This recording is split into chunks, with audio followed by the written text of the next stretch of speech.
Friends, in this video, we'll be learning the theories of international trade, the theory of absolute cost, comparative cost, and the Heckscher-Ohlin theory.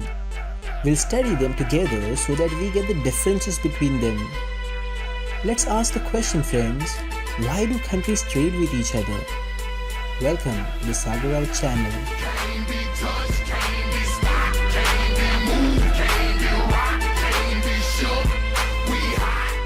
The theory of absolute advantage was given by Adam Smith. It is pretty easy to understand. Every country in the world specializes in making one or the other commodity. Companies with huge amount of capital will specialize in making capital intensive goods, meaning goods which require more amount of capital. Example, transportation companies or telecommunication companies. And companies with lesser amount of capital, mostly developing countries, will produce labor-intensive goods which require more amount of labor. For example, mining, agriculture, etc. So let's think of two countries, India and the United States. Now look at this table.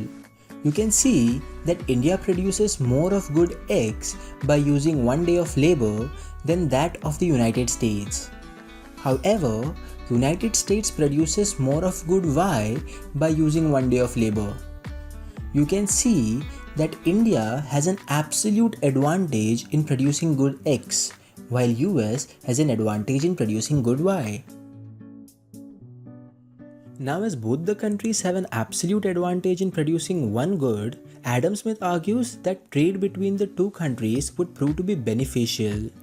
This is because if India were to trade good X for good Y within the country, then it would have to give 2 X's for 1 Y.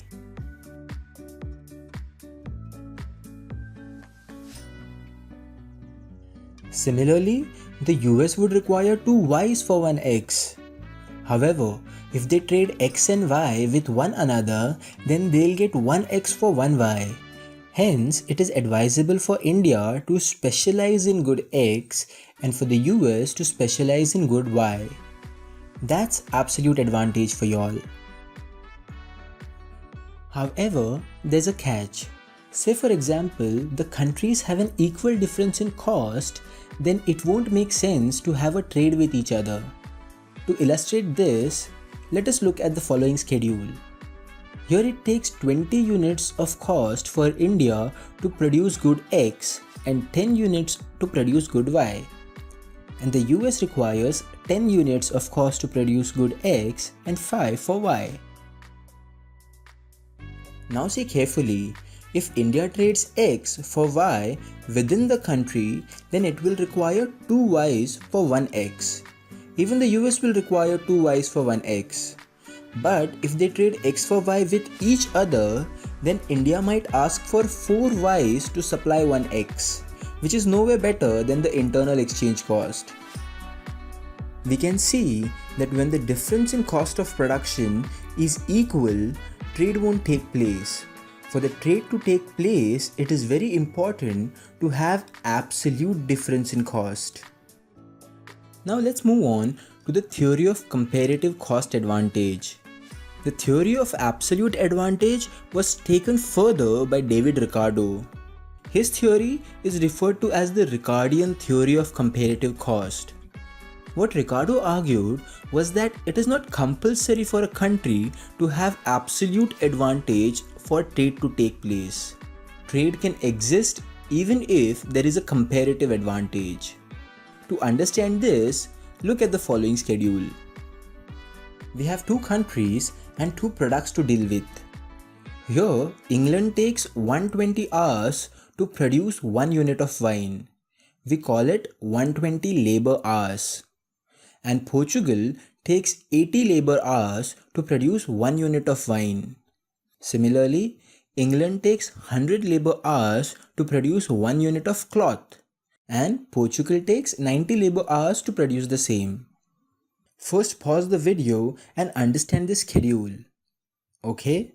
Alright. As you can see that Portugal has an absolute advantage in producing both wine and cloth.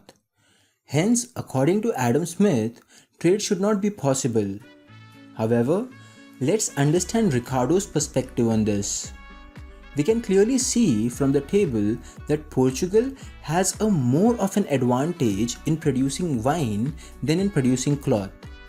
Hence, Portugal should produce wine and leave cloth for England. Here's why. If England produces wine and cloth, then the internal exchange rate would be 1.2 units of cloth for 1 unit of wine. Let's understand this first. See, England produces wine by working for 120 hours and cloth by working for 100 hours. So the producer will be like, I work 20 hours more than you, so you should pay me more. Hence, the cloth maker will have to pay him 1.2 units of cloth to get 1 unit of wine. Similarly, Portugal's internal rate of trade would be 0.89 unit of cloth for 1 unit of wine. This is because in Portugal, the cloth makers are working harder, so they'll pay less of cloth for 1 unit of wine. Now think of this. Instead of trading within the country, if Portugal trades 1 unit of cloth with 1 unit of wine with England, then it would be beneficial for both. Look from Portugal's perspective. Portugal was paying 1 unit of wine and getting 0.89 unit of cloth. But now it is getting 1 full unit of cloth. From England's perspective, it had to give 1.2 units of cloth for 1 unit of wine. But now it just have to give 1 unit of cloth. Both the countries win from this trade. Thank you so much, Mr. Ricardo. But wait, this theory assumes that labor is the only factor of production that influences production. This might not be true. Hence, in 1919, a Swedish economist by the name Heckscher brought some alternative explanation to the theory of comparative cost. Later, Bertil Ohlin, a student of Heckscher, brought further improvement in Heckscher's work, thus giving rise to the Heckscher-Ohlin theory. I'll soon put a video on Heckscher-Ohlin theory. I hope you liked this video. If you did, then please share it with your friends. If not, mention it in the comments how the Sagar Raut channel can improve itself. And do like and subscribe. Until then, adios, hasta la vista.